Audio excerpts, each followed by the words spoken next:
हिंदुराज सम्राट शिवसेना प्रमुख बाळासाहेब ठाकरे यांचा उद्धवजी ठाकरे तो मागे म्हणू. जय श्रीराम. पक्षप्रमुख आता मंचावर आपल्या समोर या ठिकाणी येत आहे.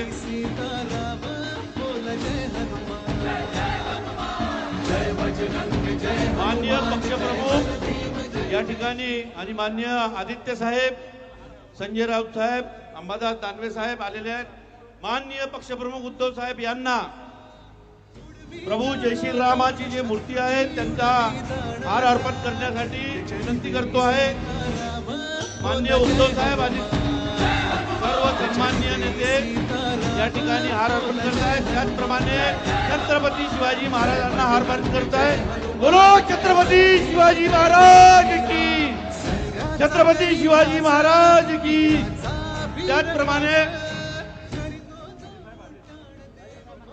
त्याचप्रमाणे वंदनीय बाळासाहेब शिवसेना प्रमुख बाळासाहेब ठाकरे यांच्या प्रतिमेला माल्यार्पण करताय. हिंदू जय सम्राट शिवसेना प्रमुख बाळासाहेब ठाकरे यांना जय भवानी, जय श्रीराम. समोर आपल्या समोर माननीय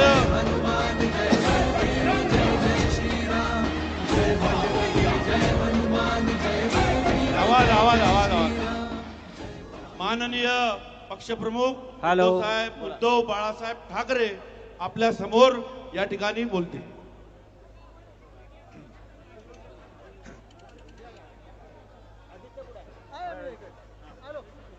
जमलेल्या माझ्या तमाम हिंदू बांधवांनो, भगिनींनो आणि मातांनो, आज पुन्हा एकदा राम मंदिराच्या लढ्याला सुरुवात करतो आहोत. काही वर्षांपूर्वी आपण सर्वजण साक्ष आहात.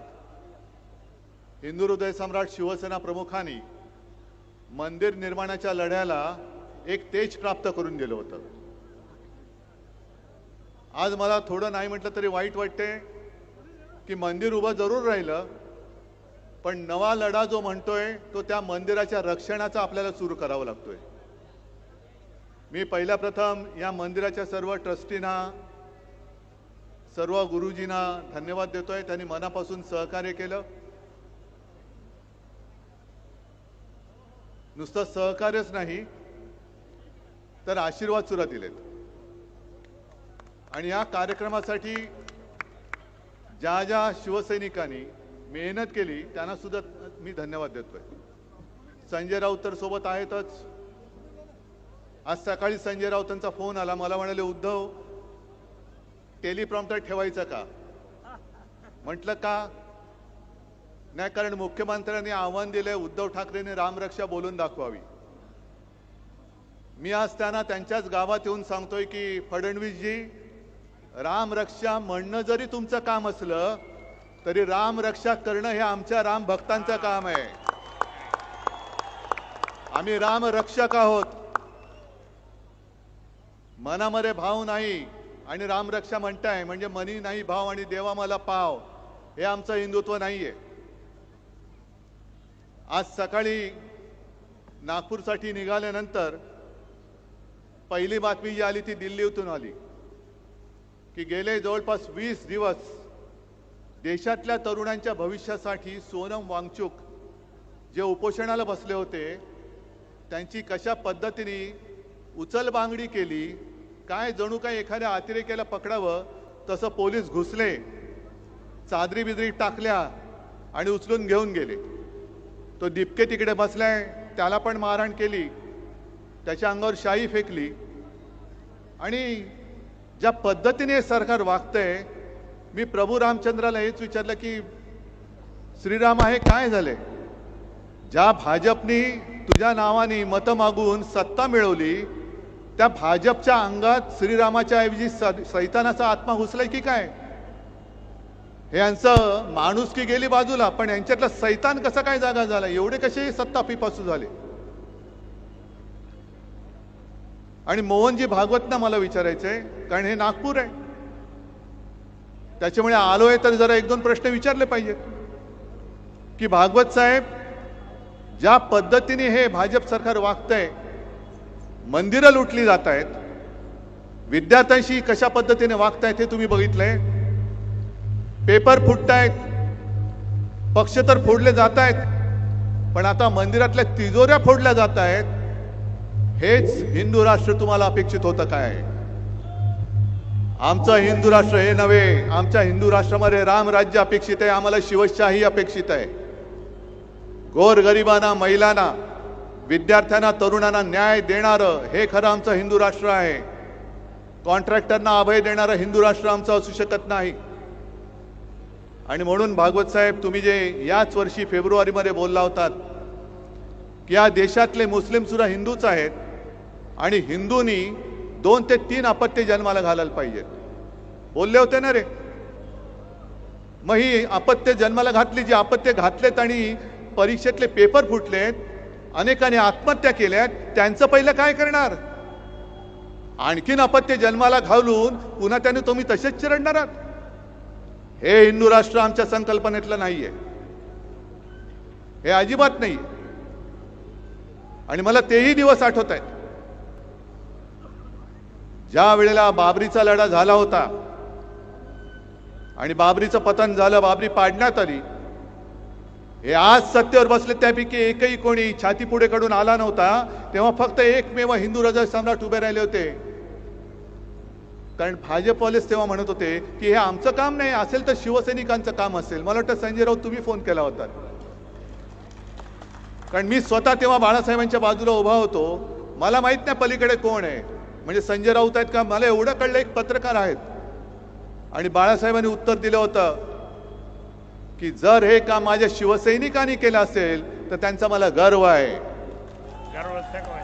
आणि गर्व से कहो हम हिंदू है, ही घोषणा त्यांनी बुलंद केली होती. अनेक कारसेवकांनी तुरुंगवास भोगला, अनेकांनी बलिदान केलं, अनेक जण त्यावेळेला झालेल्या पोलीस अत्याचारामध्ये कायमचे अपंग झाले. बाळासाहेबांनी जो धोका डोक्यावरती घेतला होता, अनेक जणांनी जे बलिदान केलं, हे यांच्या चोरांच्या पोटापाण्याची सोय करण्यासाठी नव्हतं केलेलं. मंदिर वही बनाएंगे, कशाला? बनाने के बाद लुटने के लिए. आम्ही आहोत ते मंदिर लुटारूंच्या विरुद्ध आहोत. फडणवीस साहेबांना सांगायची की आमची चेष्टा टिंगल मस्करी करण्यापेक्षा तुम्ही मंदिर लुटणाऱ्यांच्या बाजूने आहात की राम रक्षा करणाऱ्यांच्या बाजूने आहात ते पहिले स्पष्ट करा. हे आंदोलन म्हणजे राम रक्षा पाठ आहे की नाही बघण्याचं आंदोलन नाहीये. हे एखाद्या वर्गाच्या मॉनिटर सारखं बोलू नका. राम रक्षा पाठ आहे की नाही.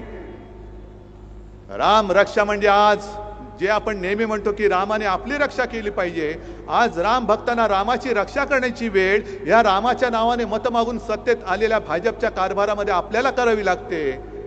याच्यासारखं हिंदूंचं दुर्दैव कोणतं? आणि कोणतं असं क्षेत्र आहे की ज्याच्यामध्ये भ्रष्टाचार नाहीये? केदारनाथच्या मंदिरात चोरी झाले, बद्रीनाथच्या मंदिरात चोरी झाले, उज्जैनमध्ये जमीन घोटाळा झालेला आहे, अयोध्येमध्ये जमीन घोटाळा झालेला आहे. अयोध्येमध्ये सुद्धा मंदिराच्या नावाने स्वस्तात जमिनी घेतल्या गेल्या आणि शतपटीने किमती वाढून ट्रस्टला विकल्या गेलेल्या आहेत. हे मी नाही म्हणत, बाकी सगळे म्हणतायत. अनेक जण जे साधू आहेत ते आज राग व्यक्त करतायत, संताप व्यक्त करतायत.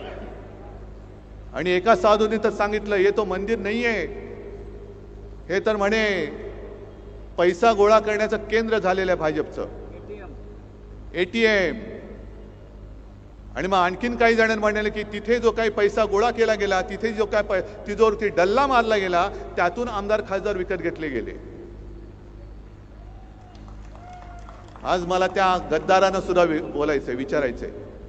माझ्यावरती आरोप करत होतात बाळासाहेबांचे विचार सोडले. अरे मी बाळासाहेबांचा विचार घेऊन आज सुद्धा ठामपणाने उभा आहे. मंदिर चोरांना आम्ही जाब विचारायला उभे आहोत. तुमच्यामध्ये जर हिंमत राहिली असेल तर तुम्ही भाजपला प्रश्न विचारून दाखवा. त्यांच्या घरचे पाणके होऊ नका. तुमच्यामध्ये जर हिंदुत्वाचं अस्सल रक्त असेल, या गद्दारांच्या अंगामध्ये हिंदुत्वाचं अस्सल रक्त असेल, तर त्यांनी मंदिर चोरांविरुद्ध आपली भूमिका स्पष्ट करायला पाहिजे. का नाही करत? कारण यांच्यामध्ये दम राहिलेला नाही. लाचार होणारा हा खरी हिंदू नाहीये. इथे जमलेत सगळ्यांच्या डोक्यामध्ये नुसत्या भगव्या टोप्या नाहीयेत. मी हा भगवा झब्बा आणि हातामध्ये भगवा झेंडा हा काही गंमत म्हणून घेतलेला नाहीये. आमच्या अंगामध्ये जे हिंदुत्व शिवसेना प्रमुखांनी भिनवले त्याचं हे प्रतीक म्हणून आम्ही भगवे टोप्या आणि भगवा झब्बा आणि भगवे झेंडे घेऊन फिरतो आहोत. ही काय नाटक कंपनी काढलेली नाहीये. गेल्या वेळेला याच भाजपने आपल्याबरोबर दगाबाजी केली आणि म्हणून आपल्याला महाविकास आघाडीचं सरकार स्थापन करावं लागलं. तेव्हा हेच काऊर करत होते, हिंदुत्व सोडलं. अरे आम्ही हिंदुत्व सोडूच शकत नाही. पण आज मला भाजपला विचारायचंय, तुम्ही का हिंदुत्व सोडलं? तुम्ही का बोलत नाही आहात? आणि माझी तर ठाम मागणी आहे, हे SIT BCT यांनी स्थापन केलेली थोतांड आहेत, ही नाटकं आहेत. एक एक विषय निर्माण झाले का दुसरा विषय काढायचा की पहिला विषय लोक विसरून जातात आणि मग त्याचंच भांडवल करायचं. आणि त्यांना माहिती आहे लोकांची मेमरी ही जास्त दीर्घकालीन नसते. पण मंदिर लुटीचा विषय आम्ही जोपर्यंत धसास लागत नाही तोपर्यंत आम्ही सोडणार नाही. मुंबईमध्ये केले, नागपूरमध्ये केले, मी तर राज्यात सगळीकडे जाणार आणि बाहेरच्या राज्यात अगदी अयोध्येला आणि काशी विश्वनाथ त्याच्या सुद्धा दर्शनाला जाऊन मी महाआरती करेन. कारण हिंदुत्वाला जाग माझ्या वडिलांनी आणलं. होय, घराणेशाही म्हणा पाहिजे तर माझ्या वडिलांनी आणलेली आहे. त्यांनी जागा केलेला हिंदू तुम्हाला मी झोपू देणार नाही. आणि हे चौकशीची थेरं करू नका, चौकशीची नाटकं करू नका. जर तुम्हाला प्रामाणिकपणाने याचा निकाल लावायचा असेल तर निवृत्त न्यायमूर्तींच्या अधिपत्याखाली चौकशी समिती स्थापन करा. आणि न्यायमूर्ती सुद्धा गोगलगाई सारखे नकोत, तबका आणि आरत्या ओवाळणारे नकोत. तर निस्पृह आणि निष्पक्षपातीपणाने काम करणारे अभय ओकांसारखे निवृत्त न्यायाधीश तिकडे नेमा आणि मग दूध का दूध पाणी का पाणी बघा कशात काय ते शोधा तुम्ही. पण आम्ही कशावरही प्रश्न विचारायचे नाहीत. काही विचारलं तर हे देशद्रोही ठरवतात. आणि या राम मंदिर चोरीबद्दल यांच्यातलेच एक व्यक्ती आहेत, काय बोलतायत बघा. शायद उन्होंने श्रद्धा पूर्वक भाव के साथ भगवान के मंदिर में अर्पित नहीं किया होगा, इसलिए उनका पैसा चोरी. ऐकू येते करे?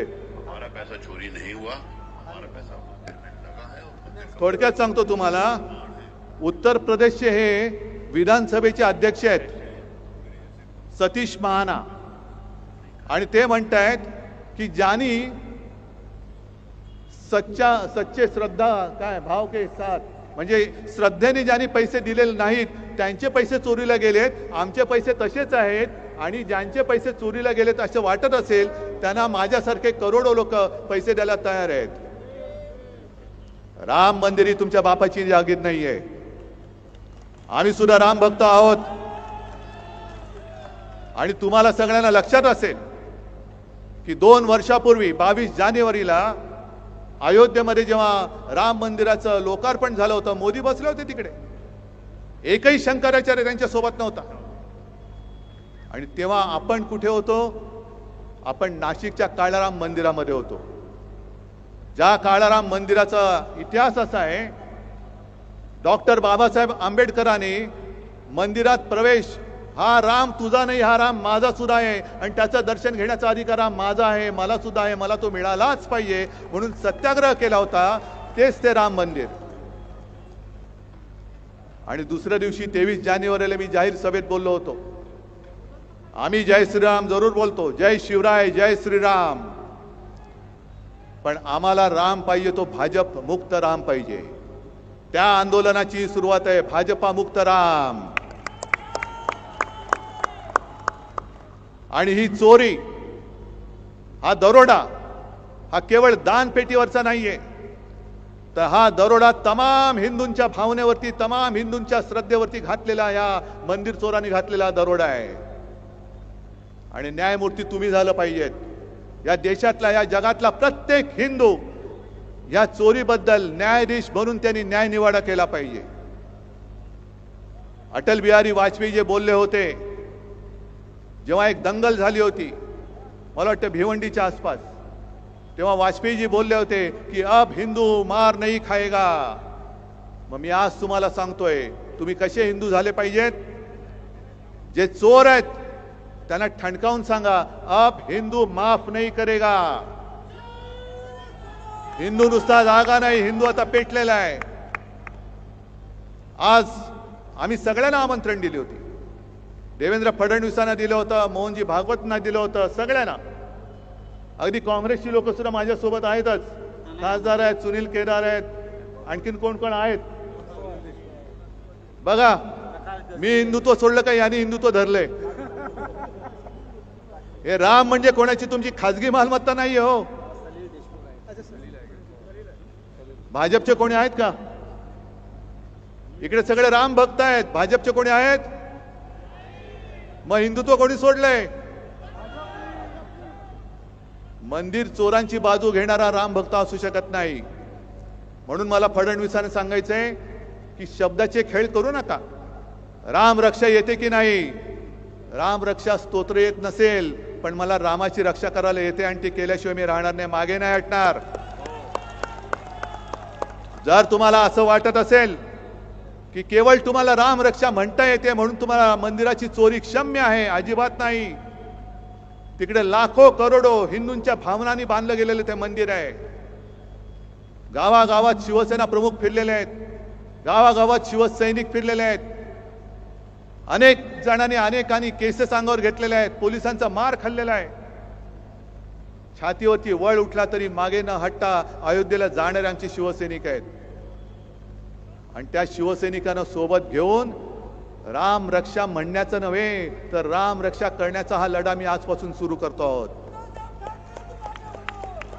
चोरानो मध्ये येऊ नका, चोरानो मध्ये येऊ नका. आणि हा राम भक्त आणि राम मंदिर चोर असा लढा आहे. सगळ्यांनी ठरवायचं तुम्ही कोणत्या बाजूला आहात. राम भक्तांच्या बाजूला आहात की मंदिर चोरांच्या बाजूला आहात? हे फडणवीसांनी उत्तर द्यावं, भागवत साहेबांनी उत्तर द्यावं की तुम्ही कोणाच्या बाजूला आहात. कारण तुमचं जिथे राज्य आहे त्या उत्तर प्रदेशचे अध्यक्ष जर ह्या एवढ्या मस्तवालपणाने बोलत असतील आणि तुम्हाला कोणाला काही वाटत नसेल तर तुमचं हिंदुत्व हे ढोंगी आहे. आज हे मी तुमच्या नागपूरमधून तुमच्यावरती आरोप करतोय. हा लढा जो आहे हा केवळ मुंबई नागपूर पुरता मर्यादित ठेवून चालणार नाही. जसं मी म्हटलं की मी सगळ्या प्रमुख शहरात जाणार आहे, इतर राज्यात सुद्धा जाणार आहे. तुम्ही जिथून जिथून आलात, ज्या गावातनं आलात, ज्या खेड्यातनं आलात, 5 असतील तर 5, 10 असतील तर 10, 25 तर 25, 50 तर 50, पण राम रक्षेचा हा लढा तुम्हाला गावोगावी खेडोपाडी नेलाच पाहिजे. कारण रामाच्या नावाने मतं मागितलेली ही लोक ज्या पद्धतीने वागतायत, शेतकऱ्यांची कर्जमुक्ती अजूनही झालेली नाही. जसा तो एक जमाना होता, मंदिर वही बनाएंगे लेकिन तारीख नहीं बताएंगे, तसं कर्जमुक्तीच्या बाबतीत होत चाललेलं आहे. निवडणुकीच्या आधी लाडकी बहीण म्हणून योजना जाहीर केली, आता जवळपास 92 लाख महिलांना त्यातून वगळून टाकलेलं आहे. निवडणुकीच्या आधी ज्या महिलांना साडी देत होते त्या साड्या सुद्धा आता देणं यांनी रद्द करून टाकलेलं आहे. म्हणजे जेव्हा जेव्हा ज्याची गरज असते ती गरजेपुरतं वापरायचं आणि फेकून द्यायचं. आता तर प्रभू श्री रामाला सुद्धा फेकून द्यायला निघालेत. एवढे नीच राज्यकर्ते यापूर्वी मी कधी पाहिलेले नव्हते, आजपर्यंत मी कधी पाहिले नव्हते. पण कर्तव्य आपलं आहे. त्यांना जर असं वाटत असेल की आम्ही काही केलं तरी चालतंय, आम्ही चालू देणार नाही. आज सुद्धा बाळासाहेबांनी उभा केलेला कट्टर कडवट देशाभिमानी हिंदू हा तुम्हाला जाब विचारण्यासाठी तुमच्या समोर उभा राहिलेला आहे. आणि ज्याप्रमाणे आजच्या आंदोलनाला मी सर्व पक्षांना हाक दिली होती की पक्ष बाजूला ठेवा, हा हिंदुत्वाचा लढा आहे, तसंच उद्या आम्ही मुंबईमध्ये करतोय. ते सोनम वांगचुक आणि अभिजित दिपके यांनी जो लढा तिकडे उभारलेला आहे त्या लढ्याला पाठिंबा देण्यासाठी मुंबईमध्ये मी उद्या आंदोलन करतोय. तुम्हाला सुद्धा शक्य असेल उद्या तुम्ही सुद्धा आंदोलन करा. जिथे जिथे तुम्हाला जे जे करता येणे शक्य शांततापूर्ण मार्गाने ते करा. अनेकांनी मला विचारलं तुम्ही दिल्लीला जाणार का? म्हटलं जरूर जाईन, पण नुसता कोरड्या शब्दांनी त्यांचं मी समाधान करायला जाणार नाही. पहिले इकडे मी आंदोलन करेन, पहिले मी त्यांना इकडे पाठिंबा रस्त्यात उतरून दाखवेन आणि मग मी त्यांना भेटायला जाईन. कारण सोनम वांगचुक हे एक 20-25 दिवसापूर्वी, आता उपोषणाला 20 दिवस झाले, त्याच्या आधी एक 8-10 दिवस म्हणजे गेल्या महिन्यात ते घरी येऊन मला भेटून गेले. अभिजित दिपकेशी सुद्धा माझं बोलणं झालेलं आहे. आणि उद्याचं सुद्धा जे आंदोलन आपण मुंबईमध्ये करतोय, तिथे सुद्धा आज या चॅनलच्या माध्यमातून मी सर्व पक्षाच्या सर्व भाषिकांना आवाहन म्हणजे विनंती करतोय की हा जो लढा आहे, जसा हिंदुत्वाचा मंदिर चोराविरुद्ध ढोंगी हिंदूंविरुद्ध आहे, तसाच उद्याचा लढा हा आपल्या देशाच्या भविष्य असलेल्या युवकांसाठीचा लढा आहे. मी तिथे जात पात धर्म मानत नाही. ज्यांना ज्यांना युवकांबद्दल आस्था आहे, ज्यांना ही दडपशाही चाललेली ती मंजूर नाहीये, ते सगळेजण उद्या तिकडे यावेत. हे आमंत्रण मी आज या चॅनलच्या माध्यमातून सगळ्यांना देतोय. आणि आजपासून हा राम रक्षा म्हणजे रामाचं रक्षण, मंदिराचं रक्षण हे राम भक्तांना करावं लागतंय. त्या लढ्याची सुरुवात होते. तयारी आहे तुमची? ही ठिणगी इकडे टाकलेली आहे.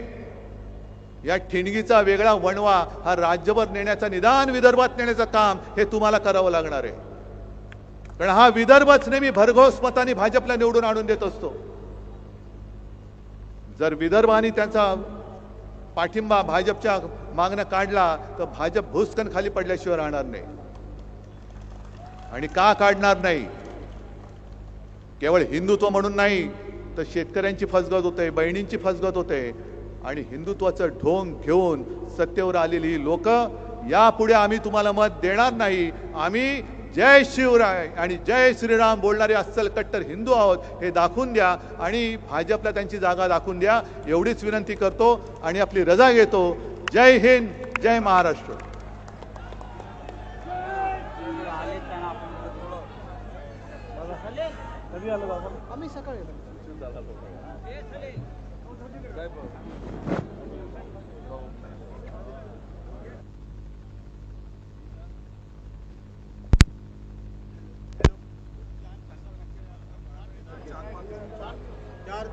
हेलो. सियावर श्री रामचंद्र की, पवन सुत हनुमान की, जय भवानी, जय भवानी. आवाज कुणाचा? जय श्रीराम.